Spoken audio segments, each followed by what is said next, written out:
Democratic Senator Jennifer Shilling of La Crosse represents the 32nd Senate District, and she took a big step forward today, getting elected Senate Democratic leader. Senator, congratulations. Well, thank you very much.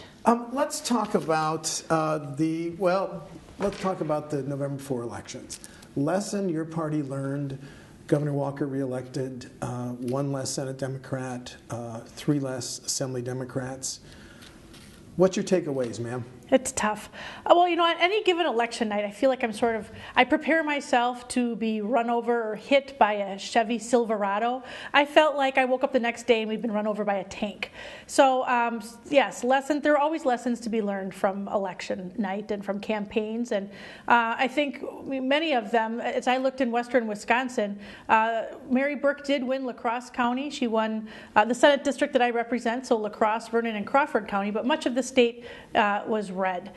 So several takeaways as people pontificate about this after the election and write about it, but certainly the importance of recruiting strong candidates, the importance of messaging, and I hate to use those buzzwords about messaging and framing things, but that certainly it's how we talk about things and how we are either connecting or disconnecting with the voters. And apparently the voters are not buying the bar of soap that we are selling, so we need to kind of do some self-examination. We need to figure out how we kind of renew our efforts to talk about issues that are meaningful to Wisconsin voters. And I think we have done that to some degree with minimum wage and the expansion of the Medicaid money, that those items were on the ballot in several counties and they won overwhelmingly. So we are right on some of those issues.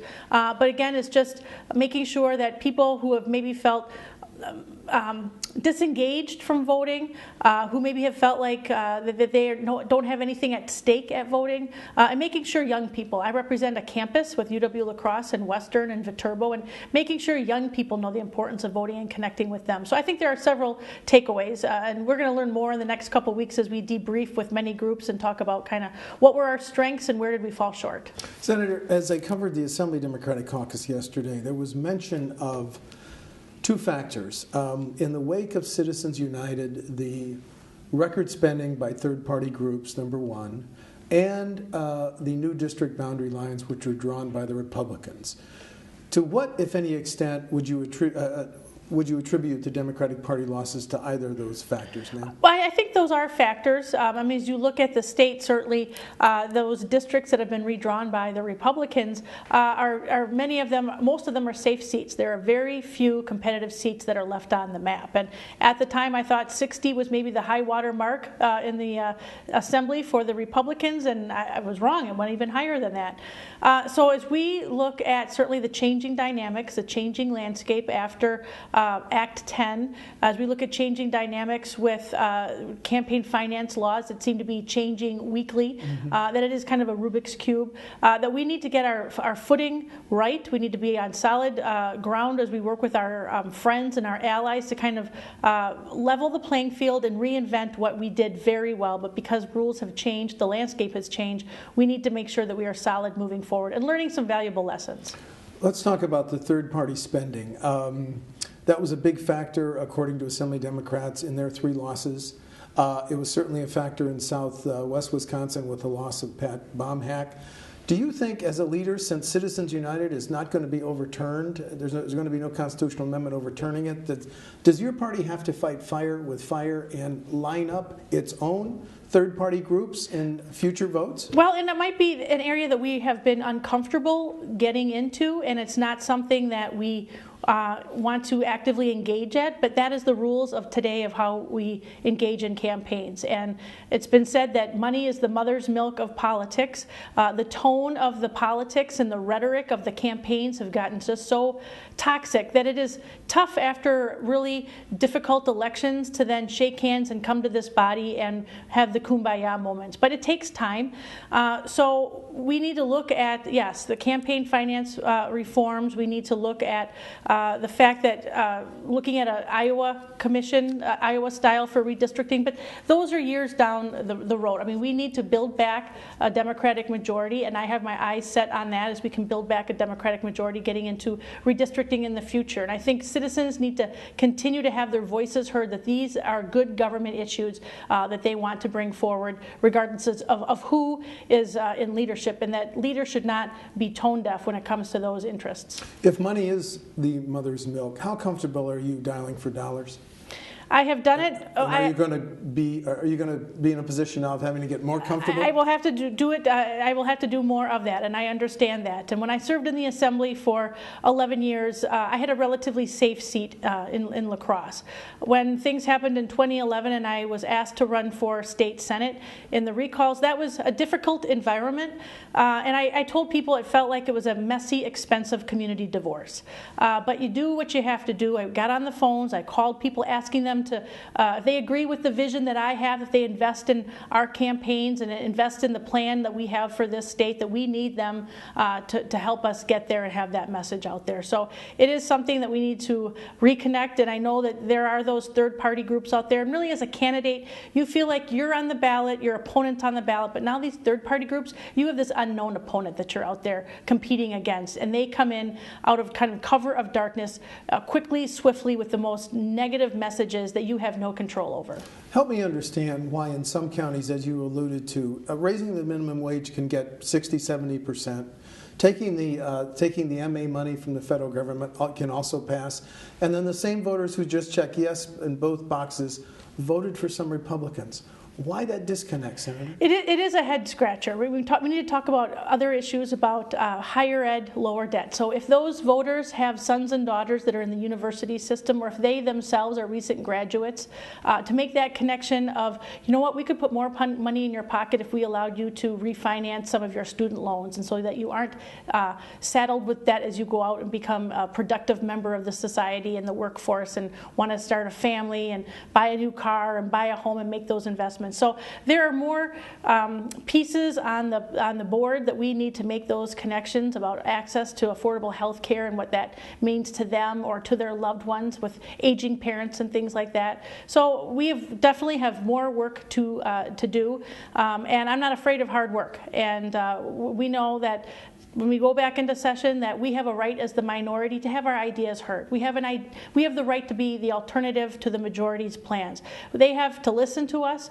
but we know at the end of the day they have a right to prevail. Senator Fitzgerald said, look around you, our members are more conservative. Assembly Speaker Voss has already come out with a 15-page package of his agenda.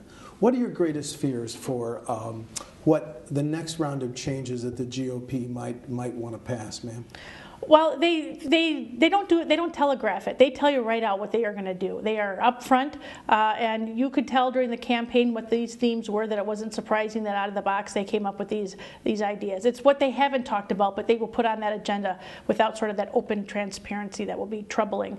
But we need to make sure that we are ready to talk about what that means to Wisconsin's families, what it means to communities, and they have those ideas out there. They want to pass them quickly, but we have time on our side. There is a process that we need to have open government, we need to have a dialogue, and that voters and citizens of Wisconsin need to make sure, I know that they are busy citizens, but they need to know what is at stake for their schools, for their communities, for opportunities for economic success and prosperity.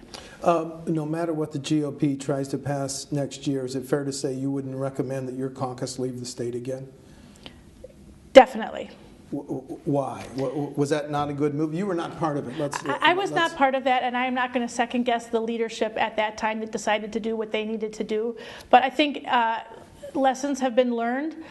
We move forward, and we are committed to be that loyal opposition, but we will have our own ideas. We are coming forward with 2 new senator-elects to our body, which is exciting, that came over from the Assembly. Yes. With experience there. And the makeup of our caucus, the Democratic caucus, is 14 people, 7 men and 7 women. We reflect the state of Wisconsin. We come from every corner of the state, and to have 7 women around the table to talk about the issues of their experience and to talk about the districts that they represent, that is healthy, because when you're not in the room, they talk about you. When you're in the room, they talk to you, and we're looking forward to having those conversations. The gap between you and the GOP on major issues like vouchers and choice and the MA healthcare expansion is pretty big and perhaps unclosable. But let me ask this question. What one issue do you think you could reach a compromise with Governor Walker on? Well, as I look at the list that have been put out there that they've talked about, and this is something from the summer that I know that coalitions are talking about, that transportation finance. Okay. And if there is something, I know that there are some areas that that the caucus is not comfortable moving on some of those. We've made our positions known on vouchers and things like that, our concern and the need for accountability, but definitely the concern of the expansion in our state. But transportation finance, that is one that we don't have Democratic roads, we don't have Republican roads, that all of us have those urban areas, the rural roads, the township roads. Those are not blue or red. Those are roads that everybody travels and uses for our infrastructure. So there are early discussions with some of those coalitions trying to figure out what is palatable in the makeup of the legislature. And I hope that I can be relevant. I hope that I can be helpful in bringing in our caucus to have our own ideas, but it's going to be heavy lifting from parties on both sides. And I don't come into the room and say, what are you going to do to fix it? I want to say, what are we going to do to fix it? It's been suggested, given the fact that there are so many fiscal issues between your party and the Republicans, that maybe we should move separate budgets, e.g. move a separate transportation budget that maybe there would be compromise votes for. Is that something you really consider as a member of finance? I would have to look more into that. I know that obviously the governor wants to move very quickly. I think he has his eyes not on the county of Iowa, but on the state of Iowa. And I understand as he looks ahead to 2016 that he does want to move quickly so he can have time and the availability to travel around the country in his exploratory bid for president, if that's what he wants to do. I would have to talk with leaders about if that is prudent, if that is something that is thoughtful in order to do some of the heavy lifting on some of these issues. You come from Western Wisconsin. How are you going to get up to speed, or do you consider yourself up to speed on issues in the city of Milwaukee? I have served in the legislature for 11 years in the Assembly and now 3 years in the State Senate, and I have great relations with my colleagues across this state. I do not pretend to be an expert on issues from Milwaukee. When I served on the Finance Committee, we relied on our colleagues who were on the Finance Committee or others to bring us up to speed to talk about that. But certainly, we need a healthy Milwaukee. We need a Milwaukee that works for everyone in order to have a state of Wisconsin that works for everyone. So I look forward to meeting more people and more local elected leaders down in Milwaukee, working with them, getting some ideas about how we can improve their community, how we can address many of the issues that they face. The makeup of the 14 Senate Democrats, as you alluded to, 7 females and 7 men, I find really intriguing. Do you expect the fact that half your caucus is women to result in the teasing up of new ideas and new themes? I think so. I mean, I think that women have a different style of leadership. I think that sometimes we look at issues a little bit differently and we break them apart a little bit differently and put them back together. So I am excited about the strong quality of legislators. We are rich in talent and we are strong in convictions. And bringing in new faces to an organization always is a time that we can look at and re-examine maybe the way we do things. And I think they will bring fresh ideas and fresh eyes to how we tackle some of our toughest problems. I asked Senator Jauch about just that factor, 7 men, 7 women, and he talked about the women in this way. He said, they're all mothers, they're all daughters. Put his comment in context. What does that mean to you? You have 2 children. Yes, and Senator Jauch is just so eloquent in the way that he can paint a picture of so many issues. And being all mothers, all being daughters, we come to this body with unique experiences. And being a mother, you know about the issues that you care about your kids. If it's making sure that they have access to great health care, making sure they've got great schools, making sure that they live and are growing up in safe communities. Being a daughter means that you have maybe aging parents and you understand the complexities of the healthcare system. You understand the need for access to affordable medication and health care. So I think we bring diversity. We bring a different way that we look at many of these issues, and all of us are experienced in so many different ways. Well, I know you have a meeting coming up, so Senator Jennifer Shilling, newly elected Senate Democratic leader, congratulations. Thank you. Thanks for your time. Thank you. Thank you.